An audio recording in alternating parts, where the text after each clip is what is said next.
Selamat siang Bapak dan Ibu. Jadi kita akan memperbincangkan sebuah buku yang menarik sekali. Pak Roni Serbowora, ini adalah Direktur Lembaga Literatur Baptis. Saya ingin bertanya nih, kenapa belakangan ini Lembaga Literatur Baptis sering sekali menerbitkan buku yang ditulis oleh John Piper. Ini nama yang terkenal memang, tetapi ada juga yang mempertanyakan bagaimana ceritanya. Silakan Pak Roni. Kalau kita melihat sejarah, terima kasih. Memang pertanyaan yang baik. Pertanyaan yang baik, kita bisa lihat dari beberapa perspektif. Yang pertama, sebenarnya dari tahun 2000 awal ya, Mas Pris, kita sudah menerjemahkan buku-bukunya John Piper. Yang pertama itu, Biarlah Bangsa-Bangsa Bersukacita, Let the Nations Be Glad. Ya, itu yang cukup hits waktu itu, laku. Kita harus reprint di LLB. Nah, tetapi akhir-akhir kali ini kita mendapatkan kerjasama yang eksklusif antara Desiring God, pelayanan dari John Piper, dengan Lembaga Literatur Baptis. Jadi ada tahun ini ada 4 bukunya yang akan kita terjemahkan, 2 sudah dicetak, When Darkness dan buku ini. Masih ada 2 buku lagi yang sedang dalam proses penerjemahan dan editing. Tetapi ada kerinduan yang luar biasa besar dari pelayanan John Piper untuk negara-negara yang lain yang belum memiliki akses artikel-artikel dan buku-buku teologinya untuk dapat menikmati buku yang luar biasa, karya-karya yang luar biasa, bukan hanya dari John Piper, tetapi dari teolog-teolog lain yang ada di dalam pelayanan Desiring God International. Kenapa LLB? Karena kualitas teologi yang luar biasa yang saya dorong untuk kita belajar banyak dari gembala sidang yang melayani lebih dari 30 tahun di Bethlehem Baptist Church di Minneapolis. Jadi kerinduan kita supaya ada makanan yang berat untuk hamba-hamba Tuhan, makan santap ketika mereka menyiapkan diri untuk khotbah dan mengajar. Begitu Mas Fris. Baik Pak Roni, terima kasih. Jadi kita ingin supaya LLB tetap pada image yang selama ini sudah diakui sebagai penerbit buku bermutu. Teologi yang ditulis, yang dipublikasikan juga adalah teologi yang bermutu dan tentu Alkitabiah. Nah, Pak Martinus adalah seorang pendeta di Gereja Baptis Indonesia Bait Lahir Bandung, adalah pembeli pertama buku ini ketika buku diterbitkan. Ada diskon. Ya, Pak Martinus, saya tahu Pak Martinus pelahap buku, tapi mengapa Pak Martinus cepat-cepat membeli buku John Piper ini? Karena penulisnya, karena judulnya, atau karena diskonnya? Satu, saya membeli buku ini karena tentu karena nama John Piper. Dan sebelum buku ini, LLB pernah menerbitkan sekitar 10 tahun lalu. Bawalah supaya bangsa-bangsa bersukacita. Masih ingat ya, itu dicetak ulang. Jadikan bangsa-bangsa bersukacita. Itu terbitan LLB. Terbitan-terbitan lain saya kira momentum ya, penerbit-penerbit non baptis menerbitkan. Padahal ini orang baptis. Jadi saya senang Ron kalau akhirnya kita mengembalikan Piper ke rumah kita. Jadi jalan yang benar. Bagus, satu itu. Yang kedua, saya membeli buku ini karena saya membaca di pengantarnya. Buku ini adalah khotbah-khotbah dia di akhir pelayanannya. Maksudnya khotbah-khotbah ringkasan seluruh kepercayaan Piper, yaitu 10 bab ini adalah ringkasan seluruh buku-buku dan kepercayaan dia dalam pelayanan. Jadi ini menarik bagi saya. Kenapa saya membeli buku ini? Karena itu menarik.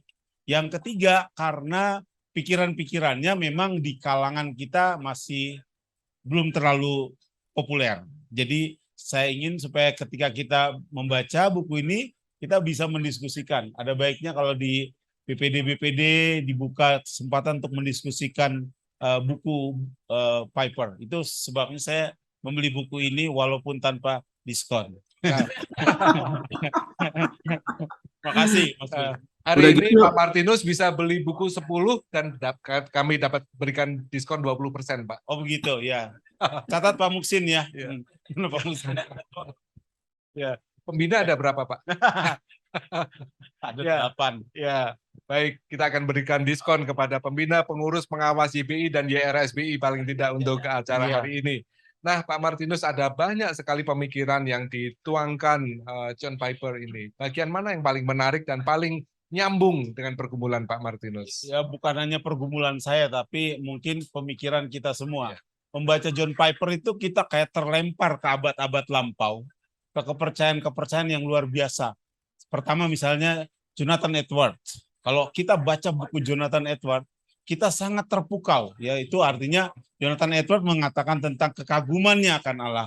Jonathan Edwards juga mempengaruhi William Wilberforce dan kelompok-kelompok kebangunan rohani di England. Dan membaca John Piper seperti kita kembali ke kebangunan rohani yang sejati itu, yaitu kebangunan rohani yang bukan hanya ada di dalam tembok gereja, tapi mentransformasi masyarakatnya, mentransformasi Inggris Raya pada waktu itu, sampai undang-undang perbudakan pun bisa diruntuhkan karena transformasi gereja. Itu luar biasa sekali bagi saya. Jadi ketika saya membaca John Piper, saya terkagum-kagum. Misalnya tentang kedaulatan Allah. Ya, kita sering kali ingin memperdebatkan kebebasan pribadi dan kedaulatan Allah. Dan itu tidak harus diperdebatkan. Di John Piper Piper menyambungkan kedua diskursus yang berabad-abad ditemukan. Dia tetap mengutamakan pekabaran Injil, karena itu di bab ke-6 ada pengabaran Injil dunia.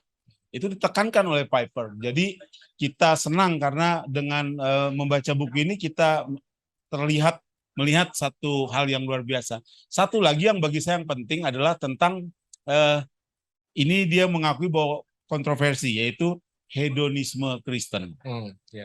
Hedonisme Kristen sangat kontroversial. Di bab 3 ya Pak? Ya, di bab 3. Hedonisme Kristen itu menarik. Karena kan kalau hedonisme itu ya bukan Kristen, betul kan ya?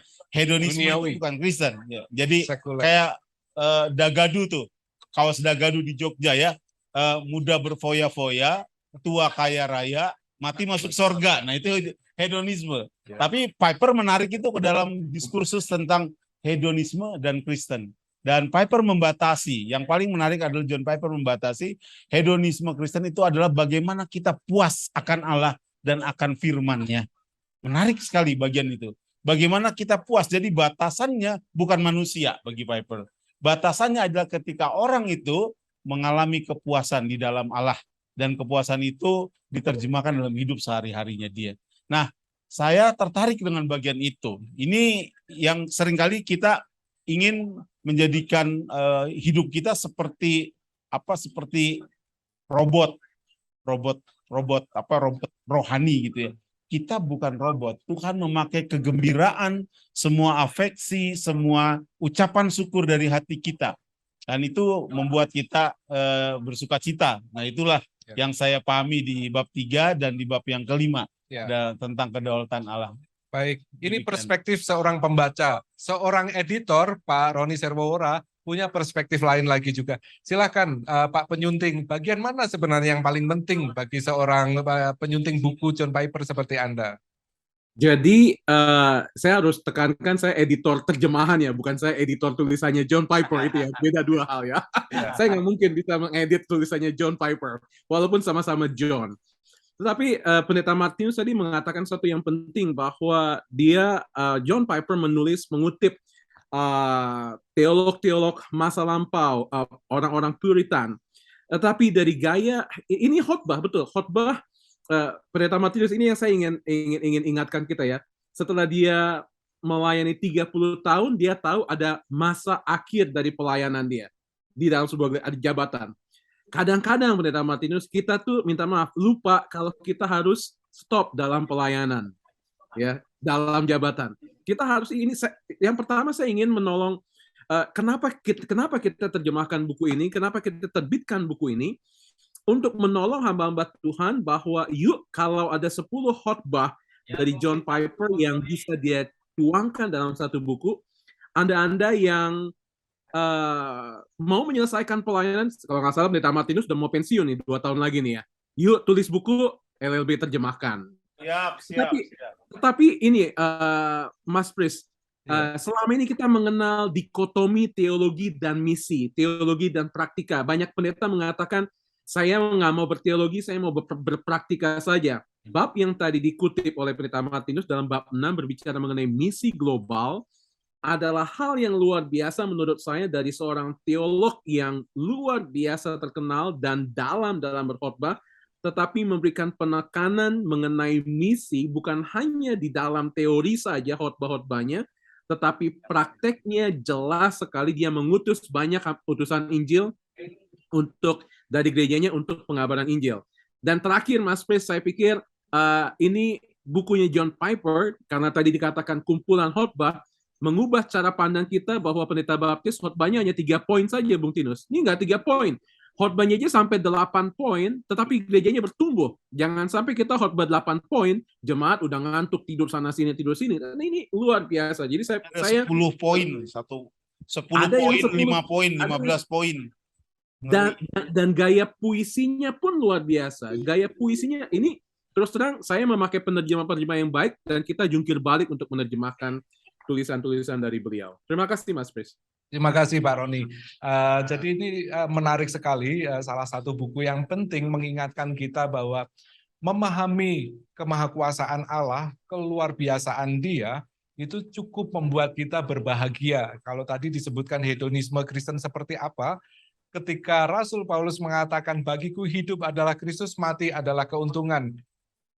Apa yang didapatkan oleh fakta kematian, yaitu kehilangan orang percaya, kehilangan hobi, kehilangan kebendaan, dan segala yang disukai. Tapi ternyata itu menjadi kemenangan. Sama seperti di Perjanjian Lama. Sebenarnya takjub akan Allah adalah intisari dari banyak sekali pengajaran. Bukankah kita ingat di nyanyian pujian buku merah nomor 363, Tuhanmu memberkatimu. Ulangan 6, 24, 26 memberitahu bahwa hanya Allah saja yang memberi kita kepuasan, sukacita yang sejati. Terima kasih Pak Roni, terima kasih Pak Martinus. Semoga buku ini menyadarkan kita cukup mendapatkan kepuasan di dalam Allah, bukan pada yang duniawi. Selamat siang Bapak Ibu, terima kasih sudah bersama Teras Suara Baptis. Oke.